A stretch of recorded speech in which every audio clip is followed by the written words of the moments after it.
চাই যে মাসুদ ভাই, আপনি কি মনে করেন যে এনসিপির এই কার্যক্রম বা এই রাজনৈতিক কার্যক্রম সেটি এনসিপির রাজনৈতিক কার্যক্রম সেটি সঠিক ছিল, মানে গোপালগঞ্জে যে তাদের রাজনৈতিক কার্যক্রম সেটি সঠিক ছিল বলে মনে করেন কিনা? দেখেন, আমার সঠিক মনে করা না করা খুবই গুরুত্বপূর্ণ মাসুদ ভাই, খুবই গুরুত্বপূর্ণ। কেন আমি এটা বলতেছি, মানে অসীম ভাই বলাটা গুরুত্বপূর্ণ, সেইটা হচ্ছে দলের সিদ্ধান্ত নেওয়ার জায়গা থেকে না, কিন্তু আপনাকে এবং ব্যারিস্টার অসীম ভাইকে আমি অনেকদিন ধরে চিনি, যে আপনাদের মতামত আমার কাছে এবং আমাদের দর্শকদের কাছে খুবই গুরুত্বপূর্ণ। সেই জন্য আজকে আমরা অনুষ্ঠানের সময়সূচি একটু পরিবর্তন করে হলেও আপনাদের কাছ থেকে একটু মন্তব্য শুনতে চাচ্ছি। আপনি কি মনে করেন যে এনসিপির এই রাজনৈতিক কার্যক্রমটা সঠিক ছিল কিনা, মানে মার্চ টু গোপালগঞ্জ, তাদের ওখানে যাওয়া, আওয়ামী লীগ কি করছে সেটা নিয়ে আমি আসলে প্রশ্ন তুলতে চাই না এই মুহূর্তে আর কি। এই সঠিক কিংবা ব্যাঠিক এটা নির্ধারণ করার দায়িত্ব তো আমি একজন দলের কর্মী হিসাবে বা একজন সাধারণ নাগরিক হিসেবে আমার হওয়ার কথা না। এটা দুটো জায়গা, একটা হচ্ছে প্রশাসন আর একটা হচ্ছে সাধারণ মানুষ, যাদের কাছে তারা তাদের কর্মসূচি প্লেস করছেন, তারা ঠিক করবেন যে তারা ঠিক করছেন না ব্যাঠিক করছেন। দুটো জায়গা, একটা প্রশাসন আর একটা হচ্ছে সাধারণ জনগণ। মাসুদ ভাই, আমি একটু অসীমের কাছে যাই, অসীমের কাছ থেকে গিয়ে আবার আমি ফিরে আসবো। আমি প্রশ্নটা একটু আপনার কাছে রিস্ট্রাকচার করি। যেমন ধরেন, একটি রাজনৈতিক দল হিসাবে এনসিপি বাংলাদেশের 63টা জেলায় যাবে, 64 নম্বর জেলায় যাবে না, বা কোনো কারণে গোপালগঞ্জে না গিয়ে তাদের ফরিদপুর চলে যেতে হবে বা যশোর যেতে হবে, সেটাতে আমি বিশ্বাস করি। আমি মনে করি রাজনৈতিক দল হিসেবে তাদের সেখানে যাওয়ার অধিকারও আছে, তাদের রাজনৈতিক কর্মসূচি পালন করারও তাদের মানে তারা এটা করতেই পারে। আমি শুধু জানতে চাই জনাব শফিকুল ইসলাম মাসুদ ব্যাপারটাকে ঠিক মনে করেন কিনা, তারা যেভাবে রাজনৈতিক কর্মসূচিটা নিয়েছে, নামটা যেভাবে নিয়েছে, সে পুরো প্রক্রিয়াটাকে সমর্থন করেন কিনা। কেন আমি প্রশ্ন করতেছি সেটার একটা কারণ আছে। আমি একটু নাসিরউদ্দিন অসীমের কাছে একটু ঘুরে আসি।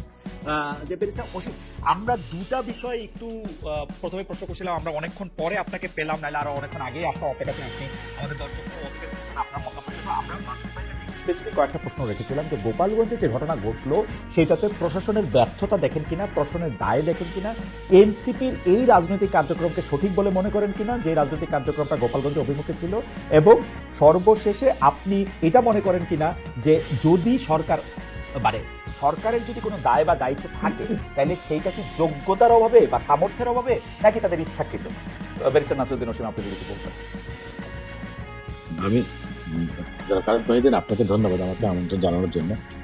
আমার সঙ্গে ডক্টর শফিকুল ইসলাম মাসুদ, উনি ওনার যদি স্মরণ থাকে নিঃসন্দেহে, যে আমরা 8-10 জন মিলে 2023 সাল 24 সাল তার আগেও মাঝে মাঝে কিন্তু আমরা আন্দোলন নিয়ে প্রতি সপ্তাহে দুবার অন্তত আপনার স্কাইপিতে আমরা একসঙ্গে কিন্তু সংযুক্ত হতাম ফ্যাসিস্ট বিরোধী আন্দোলনের কর্মপন্থা নিয়ে বা অগ্রগতি নিয়ে।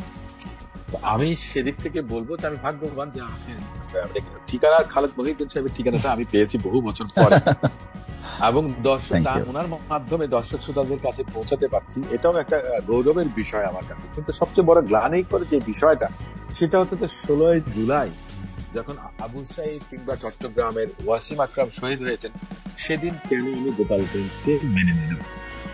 আপনার মুসলমানদের কেবলা তো হলো কি, বাংলাদেশ আওয়ামী লীগের কেবলা হচ্ছে যে গোপালগঞ্জ। আমি প্রথম কথাটাই মনে করি যে রাজনৈতিক দল হিসেবে যে কোনো বড় রাজনৈতিক দল কিংবা পুরনো রাজনৈতিক দল দায়িত্বশীলতার পরিচয় যদি দেন, তাহলে তারা সব সময় অ্যাভয়েড করবেন গোপালগঞ্জের মতো একটা জেলাকে বাদ দিয়ে তাদের কর্মসূচি শুরু করবেন। আমি এই কথা বলছি না যে আমার কর্মকাণ্ড তাহলে বাংলাদেশে গোপালগঞ্জ পর্যন্ত বাদ দিয়ে রেস্ট্রিক্টেড না। 68,000 বর্গমাইলের এই বাংলাদেশে প্রত্যেকের সমান অধিকার আছে। আমরা প্রত্যেকটা জায়গায় প্রত্যেকটা বর্গ ইঞ্চিতে আমাদের অধিকার আছে, কিন্তু বিষয়টা সে জায়গাতে না, এখানে আবেগের একটা বিষয় কাজ করে। এখন আমি যদি মনে করি যে এই যে দায়িত্বহীনতা কিংবা দায়িত্বশীলতার পরিচয় দেবার কথা, সেটা কি শুধু এককভাবে গোপালগঞ্জের প্রশাসন যথেষ্ট ছিল? আমি মনে করি নিঃসন্দেহে না।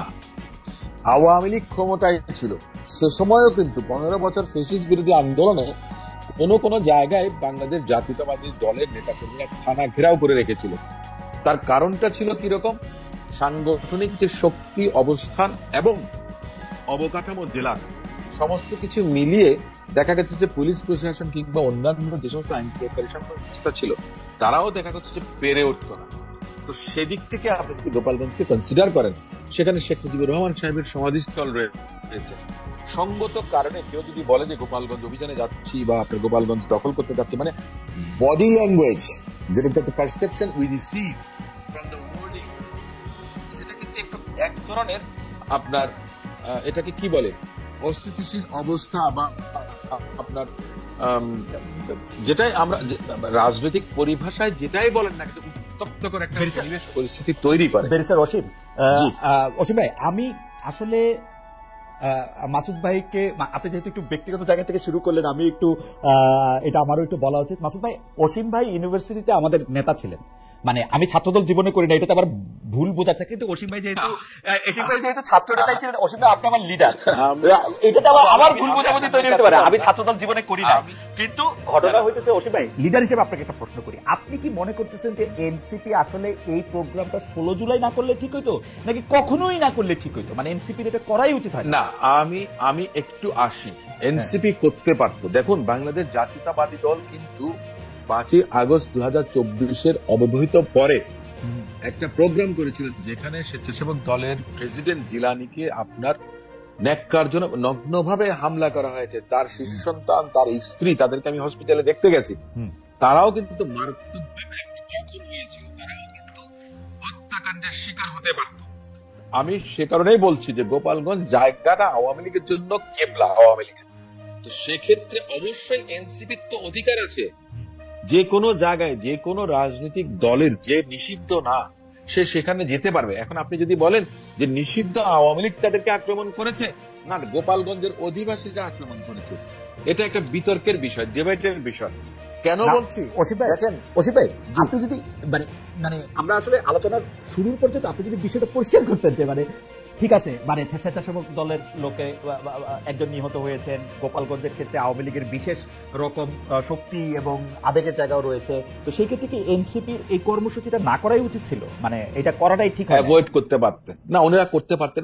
আপনি চাইতেছেন যে গোপালগঞ্জ, আমি আপনাকে বলি, না আমি আপনাকে একটা উদাহরণ দিই, বিএনপি কিন্তু তারপরে অনেকগুলো প্রোগ্রাম করেছে, সেলিমুজ্জামান, শামা ওবায়েদ সহ বিএনপির এমনকি ছাত্র দলের পক্ষ থেকে ইন্ডিভিজুয়ালি প্রোগ্রাম করেছে। এটা আপনার পর্যায়ক্রমে সম্ভব। একটা কথা বলি যে এনসিপি করেছেন যারা অপেক্ষাকৃত তরুণ ভাই বোনরা, আমি তাদেরকে সাধুবাদ জানাই, তারা যে আন্দোলনের নেতৃত্ব দিয়েছেন। আমি সবসময় চেয়েছিলাম যে অঙ্কুরেই যেন কেউ ঝরে না পড়ে, কিন্তু ওনাদের কর্মকাণ্ডটা দেখে মনে হয়েছে যে ওনাদের প্রত্যাশার থেকে প্রাপ্তিটা এত বেশি হয়ে গেছে যে ওনাদের অবস্থাটা অনেক সময় যে গায়ে মানে না আপনি মোড়ল, এমন ধরনের একটা না কিন্তু অসীম ভাই, আপনারা তো মোড়ল, ওরা তো গায়ে মানে না আপনি মোড়ল, আপনারা তো মোড়ল, কিন্তু আমি জিনিসটা আমি বলতেছি যে ওরা যখন আক্রান্ত হইলো বা এই জিনিসটা নিয়ে ওরা যে আক্রান্ত হয়েছে, এটা যে বিএনপি স্বীকার করছে, মানে আমি তর্কের জায়গাটা না, বিএনপির নিন্দা বলছে, বিবৃতি দিচ্ছে, যথাসময়ে পাশে থাকার কথা বলছে, এটা সবকিছু ঠিক আছে, কিন্তু গোপালগঞ্জে যখন তারা আক্রান্ত হয়, আপনাদের ওইখানে কিন্তু একটা সিস্টেমেটিক একটা ফোর্স আছে, সিস্টেমেটিক একটা সমর্থক বাহিনী আছে, তারা কেউ গিয়ে কিন্তু এনসিপির পাশে এসে দাঁড়ায় নাই, এটা কেন? আমি আপনাকে বলি, অপছন্দের কোনো বিষয় না, অপছন্দের কোনো বিষয় এখানে কিন্তু নেই। আমি একটা কথা বারবার বলেছি এবং আমাদের দল থেকে বলা হয়েছে যে তারা বয়স অপেক্ষাকৃত ভাবে তরুণ, রাজনৈতিক দল হিসেবে তারা নবীন, তাদের অভিজ্ঞতার আরো প্রয়োজন আছে। সে জায়গাতে তাদের অ্যাওয়ারনেসটা জাগানোর জন্য বাংলাদেশ জাতীয়তাবাদী দলের বলেছে, এমনকি আমাদের দলের কোন সিনিয়র নেতা যদি তাদেরকে কটাক্ষ করে কোন কটু মন্তব্য করে থাকেন, সেখানে আমি বলেছি যে আমাদের সংযমের পরিচয় দেওয়া উচিত, তাদেরকে উৎসাহ জাগানো উচিত। তাদের সঙ্গে আমাদের ডিফারেন্সটা কোথায়, বাংলাদেশ জামাত ইসলামের সঙ্গে আমাদের ডিফারেন্সটা কোথায়? আসেন না সবাই একসঙ্গে তো আন্দোলন করেছি দীর্ঘ 16-17 বছর, তাহলে আপনার 16-17 মাসের জন্য এক জায়গায় বসে ফেসিস্টকে মোকাবেলা করার জন্য, কিংবা ফেসিস্ট যেন সুযোগ না পায় সমৃদ্ধ, কারণ হচ্ছে কি জানেন অসীম ভাই, কারণ হচ্ছে আপনারা যেহেতু বুঝে ফেলছেন যে আপনারা ক্ষমতায় যাবেন, সেই জন্য আপনারা কাউকে আর এখন ঠিক সমান মর্যাদা দিতে চান না, আপনারা তাদেরকে কারো সহযোগী, কারো সহকারী না। খালেদ ভাই, না তাই বিএনপি ভুল। আমি আপনাকে একটা কথা বলি, দেখুন 5ই আগস্ট যদি এদেশে না হতো, তার আগে কিন্তু রাষ্ট্রধর্মের 31 দফা সংস্কার কর্মসূচি দলের ভারপ্রাপ্ত চেয়ারপারসন জনাব তারেক রহমান সাহেব যুগপৎ আন্দোলনের রাজনৈতিক দলগুলোর সঙ্গে বসে সিদ্ধান্ত নিয়েছেন। 2016 সালে আমার দলের নেত্রী রূপকল্প 2030 দিয়েছিলেন। 27 দফা কর্মসূচি বিএনপির একক কর্মসূচি ছিল।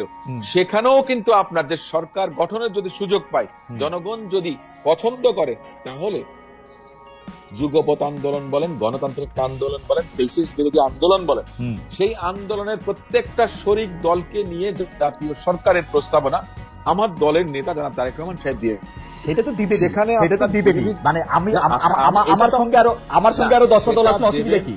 শেখ হাসিনাও তো বিরোধী না, না, দলকে সেটা দেবেন না। এই কথাটা বাংলাদেশে, আমি একটা কথা বলি, that something doesn't exist in the dictionary of politics. না না কি বলে 5ই আগস্টের আগে কেউ শেখ হাসিনা জাতীয় সরকার ভেবেছিল করছে যে না? শেখ হাসিনা চালিয়ে যাবে? না না, আমাকে একটা কথা বলেন, জি। শেখ হাসিনা জাতীয় সরকার করেছেন সেটা একদিন, শেখ হাসিনার সেটা মোড়কটা একরকম ছিল, কিন্তু শেখ হাসিনা যাবার একদিন আগে এদেশের কোন নাগরিক কি বিশ্বাস করতো যে শেখ হাসিনা কোনোদিন বিদায় নেবে? আমি শুধু একটা, আমার এই প্রসঙ্গে খালি একটা লিটমাস টেস্ট আছে। ধরেন আপনারা জাতীয় সরকার করতে চান, সবার নিয়ে সরকার করতে চান, আপনারা কি সরকার প্রধানের দায়িত্বটা বিএনপি ছাড়া আর কাউকে দিবেন? দেখুন, সংসারের মুরব্বী যিনি থাকেন, absolutely, I have raised my case my lord, তাই না? I have raised my case. আপনারা সংসারের মুরব্বী, বাকিরা হচ্ছে বাচ্চা কাচ্চা না? কিন্তু আমাকে একটা কথা বলেন, যখন সংসারে যখন মা বাবা থাকেন, দেখেন মা বাবার কাছে কিন্তু তার জীবনের থেকেও তার সন্তান সন্ততির অবস্থানটা অনেক বেশি থাকে। আপনাকে তাহলে সেই আঙ্গিকে চিন্তা করতে হবে। আচ্ছা ঠিক আছে।